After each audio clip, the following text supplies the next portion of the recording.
दोस्तों, पति और पत्नी का जो रिश्ता होता है वह रिश्ता पूरी तरह से विश्वास और भरोसे पर टिका होता है। लेकिन जिस दिन से विश्वास और भरोसा टूटता है किसी एक की वजह से, उस दिन से पूरा जो परिवार होता है, यहाँ तक उनके अपने बच्चे होते हैं, हमेशा हमेशा के लिए एक ऐसी ज़िंदगी जीने के लिए मजबूर हो जाते हैं जिसकी कोई कल्पना नहीं कर पाता है। आज की घटना में सेम कुछ ऐसे ही होता है।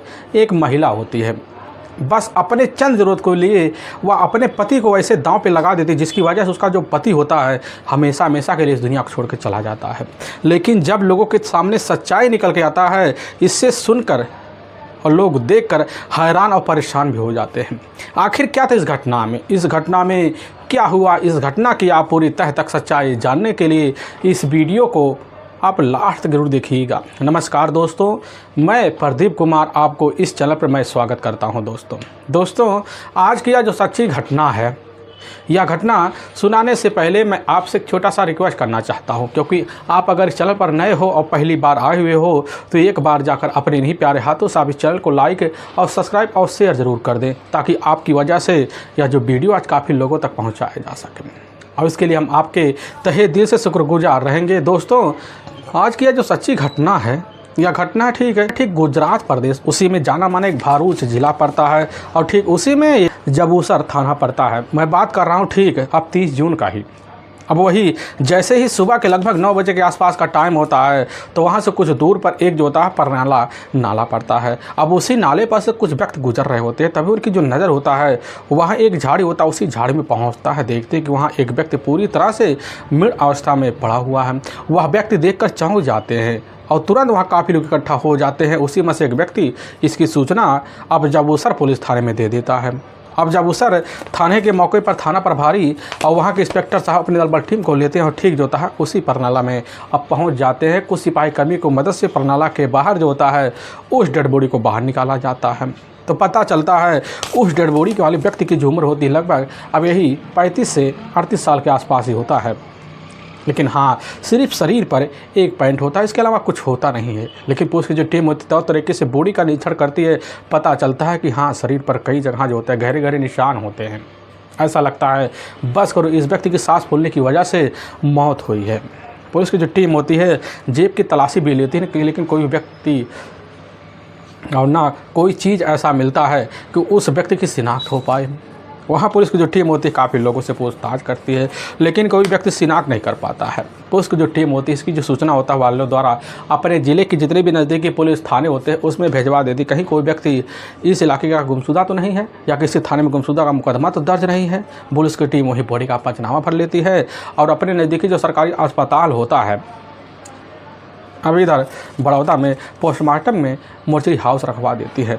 और इधर इस केस की छानबीन करने के लिए पुलिस की टीम वहाँ अज्ञात हत्या के विरुद्ध धारा 302 और 201 के तहत हत्या का मुकदमा दर्ज कर लेती है और यहाँ थाने लौट आती है और यहाँ खोजबीन करना शुरू कर देती कि आखिर जो होता है परनाले में मिला हुआ डेड बॉडी किस व्यक्ति का, क्योंकि जब तक शिनाख्त नहीं पाएगा तब तक पुलिस हत्या तक पहुँचने में अपनी सहमति नहीं जता पा रही थी। और पुलिस की जो टीम काफ़ी कोशिश करती है लेकिन कुछ अता पता नहीं चलता है। लेकिन ऐसे तलाशी करते करते गुमशुदा व्यक्तियों के बारे में जानकारी लेते लेते लगभग 10 दिन का वक्त निकल जाता है, लेकिन तब भी उस व्यक्ति का नहीं हो पाता है। लेकिन इसी बीच अब जसवर थाने से लगभग इधर 400 किलोमीटर दूर बनसकाठा जाना माना एक जिला पड़ता है, उसी में एक जाना माना इधर रासत थाना पड़ता है। उसी के जस्सो साहब होते हैं इधर सीपी चौधरी जो होती है वही लगभग 11 बजे के आसपास इधर जबसर थाने में फ़ोन करते हैं, वहाँ के इंस्पेक्टर से बात करते कहने लग जाते हैं कि हमें पता है कि आपके थाने से लगभग कुछ दूर पर जो नाला पड़ता है वहाँ 30 जून साल 2023 को एक व्यक्ति की डेड बॉडी प्राप्त हुई है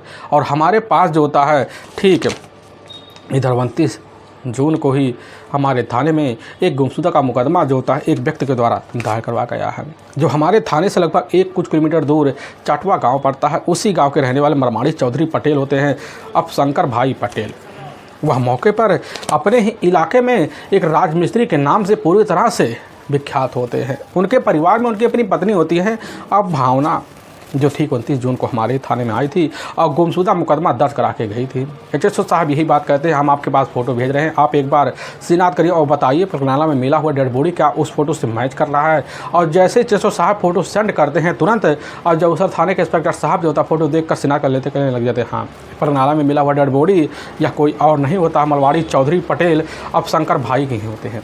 अब पुलिस की जो टीम होती है उसी वक्त एक्शन में आती है। अब इसकी जो सूचना होता है अब शंकर भाई पटेल के घर वालों को दे देती है। एक टीम खबर पाने के बाद अपनी डबल टीम को लेती है, जबूसर पुलिस थाने पहुंचती है और वहां की जो टीम होती है उसी वक्त वहां रखे हुए कुछ फ़ोटो और कपड़े दिखा देती है। और देखने के बाद इधर शंकर भाई पटेल के परिवार वाले देखकर सिनात कर लेते हैं, वहीं चीखना चिल्लाना शुरू कर देते हैं।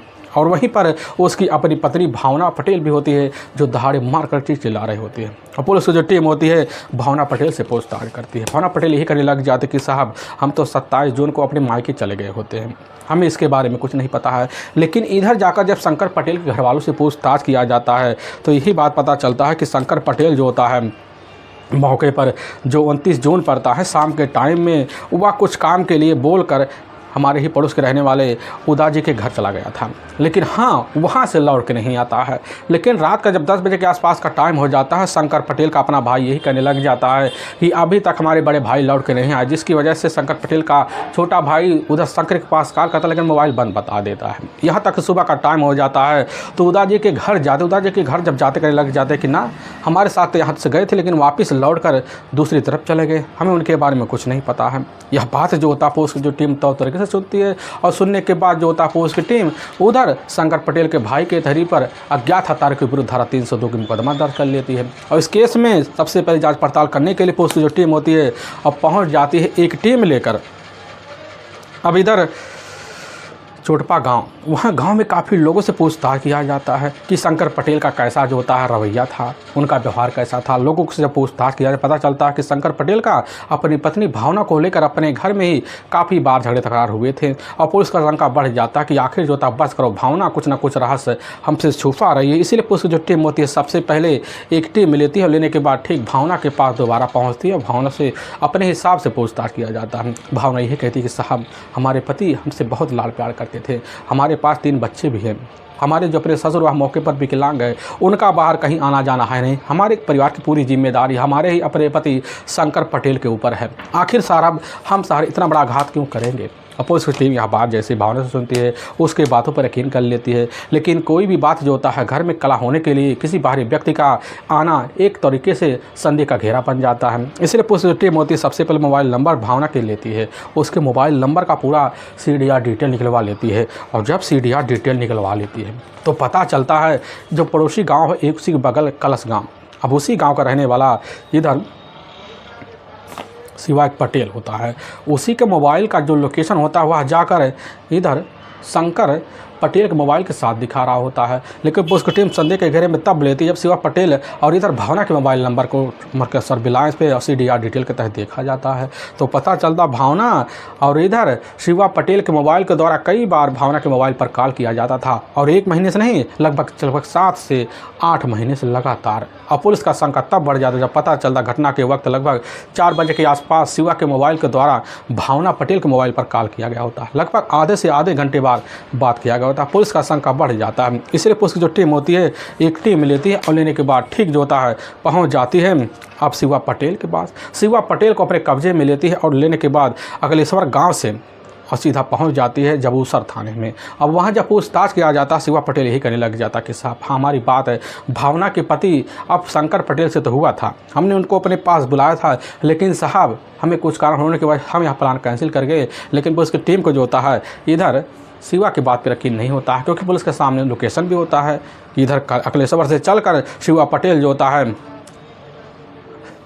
चोटपा गांव गया हुआ था। इसलिए पुलिस की टीम शक्ति दिखाती है और जब शक्ति दिखा चंद मिनट के अंदर अपना जुर्म कबूल कर लेता है और पुलिस की एक टीम लेती है भावना को अपने कब्जे में लेती है, थाने पहुंच जाती है। भावना जब सामने पड़ा अब इधर शिवा पटेल को देखती है, देखने के बाद उसके मन में तरह तरह के ख्याल, लेकिन पुलिस के आगे उसकी एक नहीं चलती है और चंद मिनट के अंदर अपने पति इधर अब शंकर पटेल की हत्या के जुर्म अपने प्रेमी के साथ मिलकर कबूल कर लेती है। लेकिन जो सच्चाई रखने के बाद लोगों के जो कलेजे होते हैं मौके पर चौंका जाते हैं। असल में इस घटना की जो शुरुआत होती है ठीक 14 साल पहले और 14 साल पहले जो होता है इधर शंकर पटेल और भावना बेन की शादी हो जाती है। अब होने के बाद दोनों खुशनुमा तरीके से अपनी ज़िंदगी गुजारते हैं और गुजारने के बाद तरीके से वक्त बीतने के बाद जो होता है अपनी पारिवारिक जिम्मेदारी को इधर शंकर समझता है, जिसकी वजह से वह फैसला लेता है और लेने के बाद ठीक जो होता है खेतों में जाकर एक मकान बनवा लेता है, वहीं अपने परिवार में अपनी ज़िंदगी गुजारने का फैसला ले लेता है। लेकिन तब तक बीतते न जाने कितने साल का वक्त बीत जाते हैं, भावना टोटल 3 बच्चों की माँ बन जाती है, जिसमें बड़ी बेटी जिसकी उम्र लगभग अब घटना के वक्त 7 साल के आसपास होता है, दूसरे नंबर का एक बेटा होता है जिसकी उम्र लगभग 4 साल के आसपास होता है और सबसे छोटा बेटा होता है जिसकी उम्र लगभग अब इधर 2 साल के आसपास होता है। घर में भावना के अपने सिर्फ ससुर होते हैं, लेकिन वह विकलांगता के नाते वह घर में कुछ कर नहीं पाते थे। इसकी जिम्मेदारी जो था शंकर पटेल के ऊपर था। शंकर पटेल तरीके से अपने पारिवारिक जिम्मेदारी को समझता था, तरीके से मेहनताना दिखाता था, लेकिन समय जब बीतने लग जाता कि भावना के परिवार बढ़ने की वजह से अब शंकर अपनी जिम्मेदारी को भरपूर तरीके से अब खेती में फल फूल उगा कर आमदनी बढ़ाने लग जाता है।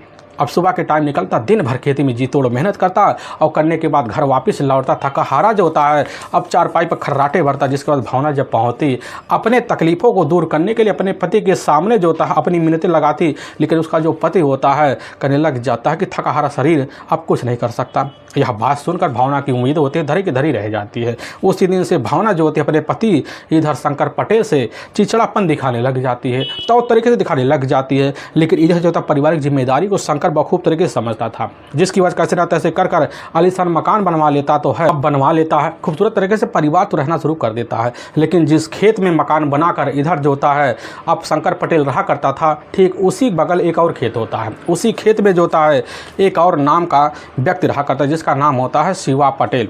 शिवा पटेल का परिवार जो होता है खुशमय होता है। अभी तक उसकी शादी नहीं हुई थी। उसके अपने पिता जो होते हैं मौके पर कैलाश गांव में रहकर अपने पारिवारिक जिम्मेदारी संभालते थे। लेकिन शिवा पटेल जो होता है मौके पर जो होता है पड़ोसी होने के नाते कभी कभी इधर शंकर के साथ व्यवहारिक मामले में भी दखलंदाजी दिया करता था। लेकिन शंकर पटेल बल्ली जल्दी जो होता है शिवा पटेल के साथ करीबी बना लेता, फिर दोनों का एक दूसरे के घर आना जाना उठका बैठता, यहाँ तक कि बराबर जाकर पार्टी का माहौल भी बन जा करता था। शिवा पटेल एक रईस घराने का बेटा होता है जो कलेश्वर होता है, उसी में जाकर एक मेंटल का धंधा किया करता था, जिसकी वजह से उसके पास पैसे की कोई भी नहीं होती है। उसके पास अपने खुद का एक क्रेटा गाड़ी होता, उसी गाड़ी से वह दिन भर जो होता है बाज़ारों में मार्केटों में मॉलों में घूमा फिरा करता था। उसका रुतबा अलग होता है। लेकिन इसी बीच जैसे ही अब शंकर से दोस्ती बनने के बाद अब शंकर को भी अपने साथ जो होता अपने क्रेटा गाड़ी में बाज़ारों में मॉलों में ठेकों पर बराबर घुमाना फिराना शुरू कर देता, जिसकी वजह से बड़ी जल्दी शंकर जो होता है शिवा के अब लफ्ज़ों में घिर जाता है। और इधर शिवा को भी शंकर अपने ही उसी मकान में बराबर आने जाना ले जाना शुरू कर देता है। लेकिन एक दिन जो होता है अपनी गाड़ी से जब उतरता है, उतरने के बाद जो होता है इधर शिवा एकदम हैंडसम सा हीरो दिखाई पड़ता है। लेकिन तभी भावना की नज़र पड़ जाता है, पड़ने की वजह से बड़ी जल्दी जाकर खुद भावना शिवा की तारीफ़ कर देती है और शिवा वही समझ जाता है कि भाभी की चाहत कहाँ तक है। और उसी दिन से जो होता है अब भाभी के साथ जो होता है उसका हंसी खेलने का जो रिश्ता होता है बराबर बदल जाता है। और तभी घटना से मात्र अब 1 साल पहले जो इधर खुद शिवा जो होता शंकर के पास आता, कहीं लग जाता कि यार हम दोनों को ना जो राजस्थान का अपना बॉर्डर पड़ता वहीं जो लावड़ा पड़ता वहाँ जाना माना मेला लग रहा है तो वहाँ देखने चलना चाहिए। शंकर यह बात सुनकर करने लग जाता है कि यार हमारे पास उतने पैसे नहीं कि अपनी पत्नी को घुमा सके। लेकिन यह बात जब यह बात खुद जो होता है अब शिवा पटेल सुनने के बाद कहने लग जाता कि हम देंगे सारे खर्चे। और तुरंत जो होता है शंकर बात मान लेता है और शंकर अपनी पत्नी भावना को अपने साथ लेता, बच्चों को लेता, लेने के बाद क्रेट में बैठ जाता और फिर लावड़ा निकल जाते। तो तरीके से सारा का सारा खर्चा शिवा पटेल उठाता है। लेकिन इसी बीच दोनों के बीच वहाँ ऐसी मुस्कुराहट आ जाती है कि शिवा और भावना के बीच दोस्ती बदल जाती है। फिर जो होता है टटोले होते हैं, वहाँ जेकर मौका गंवाने नहीं जाता था और शिवा पटेल होटल में ले जाता, फिर वही जो होता 4 बातें करता, मोबाइल नंबर ले लेता है। फिर आए दिन जो होता उस दिन से मोबाइल पर जो इधर शिवा और भावना की कॉलिंग के जरिए बातें शुरू हो जाती है। यह सिलसिला चलते चलते लगभग कुछ हफ्ते का जब वक्त बीतता तो इसी बीच एक दिन दोपहर के टाइम में शिवा पटेल जो होता है शंकर की गैर मौजूदगी में घर में जाता है। तो उस समय भावना अकेली होती है। बच्चे स्कूल गए होते हैं, सिर्फ छोटा बेटा भी होता है, लेकिन इसी बीच होता है मौका वह गंवाना नहीं चाहते थी। भावना शिवा पटेल के इशारा मारती है, शिवा पटेल समझ जाता है। फिर वहीं ज़िंदगी साथ निभाने का शिवा पटेल वादा करता था, जिसकी वजह से भरोसे में लेते हुए शिवा पटेल भावना को अपने किस्त में लेती है और फिर जो था कमरे में ले जाने के बाद दोनों रिश्तों को अंजाम दे देती है। अब यह सिलसिला जो था बराबर चलने लग जाता है और चलते चलते जब कई महीनों का वक्त बीतता, इसकी जो खबर होता पूरे मोहल्ले में फैल जाती। शंकर खबर पाता, अपनी पत्नी के ऊपर दबाव मारता कि आज के बाद हमारे घर जो होता शिवा पटेल नहीं आना चाहिए। लेकिन यह बात कुछ दिन तो शांत रहता, लेकिन चोरी छुपे जो होता है शिवा और इधर भावना की मुलाकात बढ़ जाते हैं। दोबारा खबर जाकर शंकर को लगता है शंकर अपने घर में अब समय नशे में लौटता, फिर भावना की बेहतर तरीके से पिटाई कर देता और पिटाई का सिलसिला जब बढ़ जाता है, भावना समझ जाती कि हमारा इस घर में ज़िंदगी बड़ी तरीके से ख़राब होती चली जा रही। तो भावना इधर शिवा के पास फ़ोन करते कहने लग जाती कि हमारा ज़िंदगी इस घर में पूरी तरह से नरक भरी हो गई, हम अपने पति के साथ रहना नहीं चाहते हैं और हमें कहीं दूसरी दुनिया में ले चलो। अब शिवा जब यह बात सुनकर कहने लग जाता है कि भाभी जी, हमें पता है आप हमसे कितनी लाड़ प्यार करती हैं और हम आपके साथ जो होता ज़िंदगी बिताने का फैसला हम तभी ले चुके थे जब आपके साथ हमारे पहला रिश्ते का बंधन बना था और हम चाहते हैं कि हमारी ज़िंदगी कहीं तौर तरीके से चले, लेकिन हम जो होता है आपको कहीं यहाँ से नहीं ले जा सकते हैं। इसके लिए आपको ही कोई रास्ता अपनाना पड़ेगा। लेकिन भावना यही कहती है कि हम तुम्हारे साथ शादी करके मानेंगे, लेकिन वक्त चोरी छुपे तो बीतने लग जाता है और जब बीतने लग जाता था बीतते बीतते जो होता है एक दिन यानी 28 जून साल 2023 का जैसे ही सुबह का टाइम होता है उसी वक्त भावना और शंकर के बीच घर में झगड़े तकरार नहीं, यहाँ तक कि पिटाई हो जाते हैं। इसकी जानकारी भावना अब शिवा को दे देती है, कहने लग जाती है कि शिवा, हम इस जो होता है घर में कतई रहने नहीं चाहते, इसके लिए कोई ना कोई तुम रास्ता निकालो। और जब यह बात शिवा सुनता करने लग जाता है कि देखो तुम्हारा पति तुम्हें कभी तलाक नहीं देगा क्योंकि तुम्हारे बच्चे हैं। लेकिन भावना कहती है कि ना, हम यहाँ कुछ नहीं जानते, हमें ना कुछ सुनना है, हम चाहते हैं कि हमारा पति हमारे रास्ते से कैसे न कैसे ठिकाने लगे। यह बात जब शिवा सुनता करने लग जाता है कि हमारे पास एक ही रास्ता है जो तुम्हारे मुंह से निकला, यह बात भावना समझ जाती है और उसी वक्त दोनों मिलकर बड़ा ही खतरनाक प्लान, उसी प्लान के तहत योजना को अंजाम देने के लिए अब लग पड़ जाते हैं। और तभी जैसे ही 29 जून साल 2021 का वक्त होता है, अब वही लगभग दोपहर का टाइम होता, तो उसी वक्त खुद इधर अब शिवा पटेल जो होता है शंकर मोबाइल पर फ़ोन कर देता है, क्योंकि शंकर पटेल की जो पत्नी होती है भावना सिर्फ 2 दिन पहले अपने मायके चली जाती है और मायके रहकर जो होता है शिवा पटेल से कंटेंट में बनी रहती है कि जल्द से जल्द हमारे पति को ठिकाने लगाओ। और जैसे ही 29 जून साल 2023 का दोपहर का वक्त होता है, ठीक अब इधर शिवा शंकर के पास फ़ोन कर देता है, कहने लग जाता कि यार हम दोनों को मिलकर ना मौके पर बाहर पावड़ा में चलना चाहिए, घूमना टहलना चाहिए, वहाँ कुछ ज़रूरी काम है। यह बात शंकर सुनता उसी वक्त हामी मान लेता है। और लेकिन जैसे ही 4 बजे के आसपास का टाइम होता है तो कलेश्वर से अपना करेटा लेता है और शिवा निकल पड़ता है और कौटा गाँव पहुँचता है, बाहर खड़ा होता है, वहीं आकर उसी कार में जो होता है और बैठ जाता है। लेकिन आने से पहले जो होता है इधर शिवा पटेल एक खाली बोतल है तो उसी में पानी भर लेता है, फिर उसमें काफ़ी सारी नींद की गोली मिला लेता है, समझ जाता कि हमें करना क्या है। और लेकिन करेटा में बैठाने के बाद अब शिवा शंकर को लेकर निकल जाता है और रास्ते भर कार दौड़ाते दौड़ाते कभी उस मार्केट, कभी उस शहर, कभी उस गांव घूमना शुरू कर देता है। और घूमते घूमते जो होता है रात के लगभग 10 बजे का आसपास का टाइम हो जाता है, जब इससे चौराहे पहुँचता है तो सुनसान रास्ता देखता, तो उसी बीच शंकर को प्यास लगता है। जैसे प्यास लगता है तो शंकर को प्यास लगने के बाद शंकर कह जाता है कि पानी दे दो, और बड़ी जल्दी पानी की बोतल शिवा पकड़ा देता है। लेकिन जैसे ही पानी पीता है शंकर, उसी वक्त जो होता है बड़ी कड़ी नींद आ जाता है, मौका देखता है और फ़ोन के दौरान इसकी जानकारी जो होता है बराबर खुद इधर भावना शिवा को देने लग जाती है कि मौका ना गंवाओ। और शिवा समझ जाता, फिर वहीं पास रखा हुआ गमछा लेता, उसी गमछे से गहरी निद्रा में सोते हुए बड़े बेरहम तरीके से अब शंकर पटेल की हत्या कर देता है। फिर बॉडी को ठिकाने लगाने के लिए परनाला के पास पहुंचता है, जो सिंगला नई रोड पड़ता है, वहीं ले जाकर बॉडी को तौर तरीके से अब डंप कर देता है। फिर वहाँ से अपना करेटा कार लेकर अपने घर वापस चला जाता है। लेकिन वाकई में दोस्तों, इंसान जब भी कोई कर्म करता है उसका सज़ा उसको ज़रूर मिल जाता है। आज की घटना में सेम कुछ ऐसे ही होता है इधर शिवा के साथ, और शिवा की गलती की वजह से पुलिस के सामने सच्चाई ठीक है 12वें दिन आ ही जाता है। और पुलिस की जो टीम होती है थाने में मौजूद, जब भावना और इधर शिवा से पूछताछ करती है तो लोगों के सामने सच्चाई हिला भी जाती है। पुलिस की टीम दोनों के ऊपर काफ़ी गंभीर मुकदमा दर्ज करके ले जाकर हमेशा के लिए जैसा लगभग पीछे डाल देती है। और साथ में इसके भावना की खबर जब पूरे गांव में पहुंचती है तो गांव के लोग सनस रह जाते हैं। लेकिन पटेल लोग की जो बिरादरी होती है, तो बूढ़े लोग होते हैं, वह फैसला लेते हैं, कुछ पैसे इकट्ठा करते हैं, लगभग 15 लाख इकट्ठा हो जाते हैं और तीनों बच्चों की जिम्मेदारी खुद उठा लेते हैं, जिसके बाद बच्चों का पालन पोषण आगे हो सके, क्योंकि माँ की एक गलती की वजह से बच्चों की ज़िंदगी कतई बर्बाद रहेगी जा सकती है। लेकिन वाकई में दोस्तों यह जो कहानी है हर किसी के दिल को झकझोर जरूर जाती है। दोस्तों हम इस घटना का सुनाने का जो उद्देश्य है किसी के दिल को ठेस पहुंचाना नहीं है, बल्कि आपको यह बताना कि आप जहां भी रहें आप सावधान और सतर्क जरूर रहें। दोस्तों फिर मिलेंगे एक नए वीडियो के साथ, तब तक के लिए जय हिंद और जय भारत।